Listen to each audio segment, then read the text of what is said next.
Poligami, hukum keadilan bagi Allah. Pemirsa, mendengar kata poligami, bagi sebagian wanita yang sudah menikah, pasti mereka tidak ingin bila suaminya melakukan hal tersebut. Karena para wanita ini tidak ingin dimadu dan berbagi suami kepada wanita lain, walaupun dengan alasan tertentu. Namun ada sebagian dari wanita yang memperbolehkan suaminya melakukan poligami. Dengan sesuatu terjadi kepada wanita tersebut, misalnya tidak bisa memberikan seorang anak kepada suaminya, dengan begitu dia mengizinkan suaminya untuk menikah lagi. Tidak lain karena agar suaminya bisa memperoleh keturunan. Nah pemirsa, lantas bagaimanakah Islam memandang hukum poligami? Berikut tim Berita Islami akan menjelaskannya. Pemirsa, hukum asal poligami dalam Islam berkisar antara ibahan mubah, boleh dilakukan dan boleh tidak, atau istihbab atau dianjurkan. Adapun makna perintah poligami dalam firman Allah Ta'ala yang artinya, dan jika kamu takut tidak akan dapat berlaku adil terhadap hak-hak perempuan yatim bila mana kamu mengawininya, maka kawinilah wanita-wanita lain yang kamu senangi. 2, 3, atau 4. Quran Surah An-Nisa ayat 3. Dalam ayat ini dijelaskan, tidak diwajibkan poligami karena perintah tersebut dipalingkan dalam kelanjutan firman Allah Ta'ala yang artinya, kemudian jika kamu takut tidak akan dapat berlaku adil, maka kawinilah seorang saja atau budak-budak yang kamu miliki. Yang demikian itu adalah lebih dekat kepada tidak berbuat aniaya. Quran Surah An-Nisa ayat 3. Dalam firman ini dijelaskan bahwa meskipun berbentuk perintah, akan tetapi maknanya adalah larangan, yaitu larangan menikahi lebih dari satu wanita jika dikhawatirkan tidak dapat adil. Atau maknanya, janganlah kamu menikahi kecuali wanita yang kamu senangi. Dalam sebuah riwayat Syekh Abdul Aziz bin Abdullah bin Ba'as ketika ditanya, apakah poligami dalam Islam hukumnya mubah atau boleh atau dianjurkan? Beliau menjawab, rahimahullah, poligami hukumnya disunahkan dan dianjurkan bagi yang mampu. Dan dengan Rasulullah Shallallahu Alaihi Wasallam menikahi 9 orang wanita, Allah memberikan manfaat besar bagi umat manusia dengan keberadaan para istri Nabi Shallallahu Alaihi Wasallam tersebut. Dan selain Rasulullah Shallallahu Alaihi Wasallam, umat Muslim dilarang menikahi lebih dari 4 orang wanita. Dengan poligami akan memudahkan laki-laki maupun perempuan untuk menundukkan pandangan, menjaga kemaluan atau kesucian, memperbanyak jumlah keturunan, dan memudahkan bagi laki-laki untuk memimpin beberapa orang wanita dan membimbing mereka kepada kebaikan, serta menjaga mereka dari sebab-sebab keburukan dan penyimpangan. Adapun bagi yang tidak mampu melakukan itu dan khawatir berbuat tidak adil, maka cukuplah dia menikahi seorang wanita saja, karena Allah Ta'ala berfirman yang artinya, kemudian jika kamu takut tidak akan dapat berlaku adil, maka kawinilah seorang saja atau budak-budak yang kamu miliki, yang demikian itu adalah lebih dekat kepada tidak berbuat aniaya. Quran Surah An-Nisa ayat 3. Dalam sebuah riwayat yang sama dengan firman Allah Ta'ala dijelaskan, Syekh Muhammad bin Saleh Al-Utsaimin berkata, seorang laki-laki jika dia mampu dengan harta, badan, tenaga, dan hukumnya bersikap adil, maka lebih utama baginya untuk menikahi 2-4 orang wanita jika dia mampu. Ibnu Abbas radhiyallahu anhu berkata, orang yang terbaik di umat ini adalah yang paling banyak istrinya. Dan Syekh Saleh bin Fauzan Al-Fauzan juga berkata, aku telah membaca kitab-kitab tafsir mereka yang membahas masalah ini, dan dengan ayat Al-Quran yang mulia surat An-Nisa ayat 3 menunjukkan bahwa seorang yang memiliki kesiapan atau kesanggupan untuk menunaikan hak-hak para istri secara sempurna, maka dia boleh untuk berpoligami atau dengan menikahi 2-4 orang wanita. Dan bagi yang tidak memiliki kesiapan atau kesanggupan, cukup dia menikahi seorang wanita atau memiliki budak. Wallahu alam. Pemirsa, poligami telah disyariatkan oleh Allah Ta'ala yang dimana mempunyai nama Al-Hakim, artinya zat yang memiliki ketentuan hukum yang maha adil dan hikmah dan yang maha sempurna. Maka hukum Allah Ta'ala yang mulia ini tentu memiliki banyak hikmah dan faedah. Di antaranya, yang pertama, terkadang poligami harus dilakukan dalam kondisi tertentu.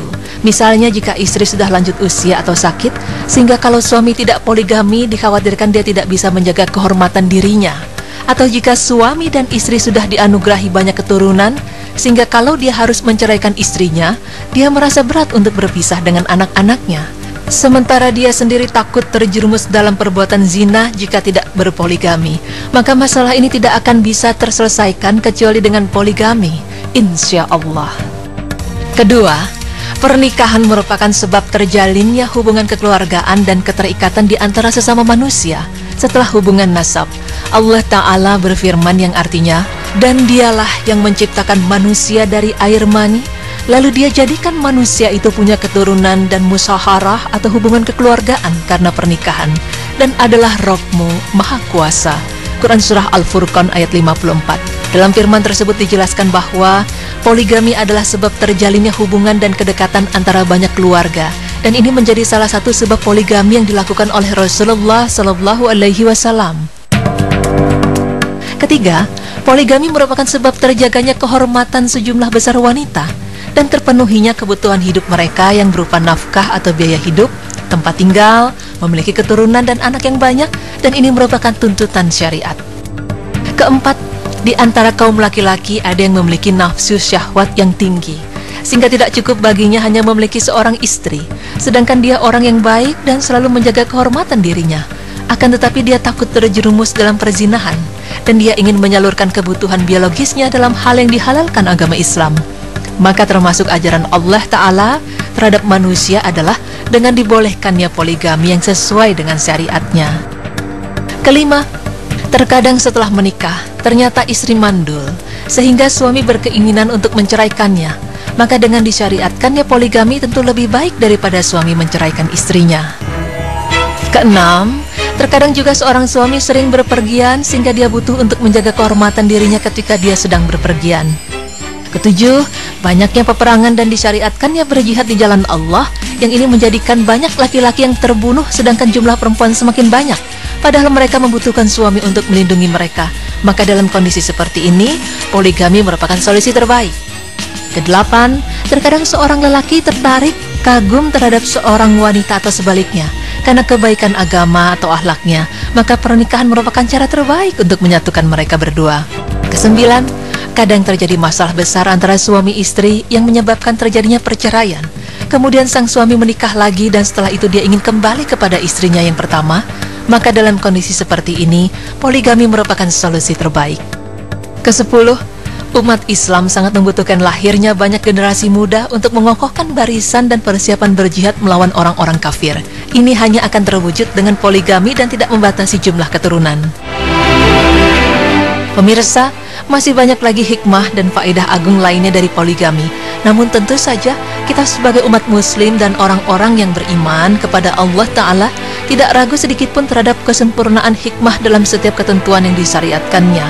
Cukup hikmah yang paling agung dari semua itu adalah menunaikan perintah Allah Ta'ala dan mentaatinya. Allah Ta'ala memerintahkan kepada kita semua umat manusia untuk selalu bersikap adil dalam semua keadaan, baik yang berhubungan dengan haknya maupun hak-hak sesama manusia, yaitu dengan mengikuti ketentuan syariat Allah Ta'ala.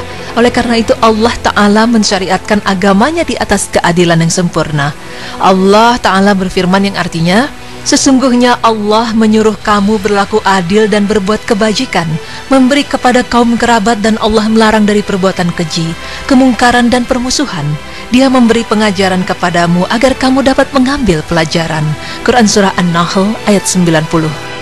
Dalam firman ini dijelaskan bahwa sikap adil dalam poligami, yaitu adil tidak berat sebelah dalam mencukupi kebutuhan para istri dalam hal makanan, pakaian, tempat tinggal, dan bermalam bersama mereka.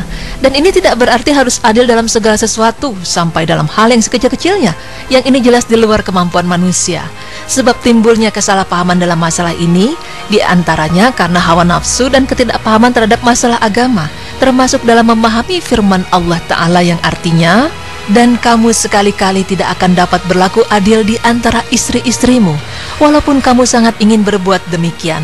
Karena itu janganlah kamu terlalu cenderung kepada yang kamu cintai, sehingga kamu biarkan yang lain terkatung-katung. Quran Surah An-Nisa ayat 129. Dalam sebuah riwayat Imam Al-Bukhari menerangkan firman Allah Ta'ala tersebut dalam bab Al-Adlu Bainan Nisa, Imam Al-Bukhari mengisyaratkan ayat tersebut adil, yang dinafkan adil yang tidak mampu dilakukan manusia adalah adil di antara istri-istrinya dalam semua segi. Dan dalam hadis Rasulullah SAW yang sahih menunjukkan bahwa yang dimaksud dengan adil dalam poligami adalah menyamakan semua istri dalam kebutuhan mereka dengan pemberian yang layak bagi masing-masing dari mereka. Jika seorang suami telah menunaikan demikian untuk para istrinya dan kebutuhan mereka terpenuhi, maka dia tidak berdosa dengan apa yang melebihi semua itu. Yang pertama, nasihat untuk suami yang berpoligami: bersikap adillah terhadap istri-istrimu, dan hendaklah selalu bersikap adil dalam semua masalah, sampai dalam masalah yang tidak wajib hukumnya. Janganlah kamu bersikap berat sebelah terhadap salah satu dari istri-istrimu. Berlaku adillah terhadap semua anakmu dari semua istrimu. Usahakan untuk selalu mendekatkan hati mereka, misalnya dengan menganjurkan istri untuk menyusui anak dari istri yang lain, dan beri pemahaman kepada mereka bahwa semua adalah saudara. Sering-seringlah memuji dan menyebutkan kelebihan semua istri, dan tanamkanlah kepada mereka keyakinan bahwa tidak ada kecintaan dan kasih sayang yang abadi kecuali dengan mentaati Allah Ta'ala dan mencari keridhaan suami. Janganlah kamu memuji salah seorang dari mereka, baik dalam hal kecantikan, kepandaian memasak, atau akhlak di hadapan istri yang lain, karena ini semua akan merusak suasana dan menambah permusuhan serta kebencian di antara mereka, kecuali jika ada pertimbangan maslahat kebaikan yang diharapkan. Janganlah kamu mendengarkan ucapan salah seorang dari mereka tentang istri yang lain, dan tegurlah, laranglah perbuatan tersebut supaya mereka tidak terbiasa saling menjelek-jelekan satu sama yang lain. Nah pemirsa, poligami memang disunahkan dalam agama, namun berlaku adil diwajibkan. Jadi sebaiknya kita mendahulukan yang wajib daripada yang disunahkan.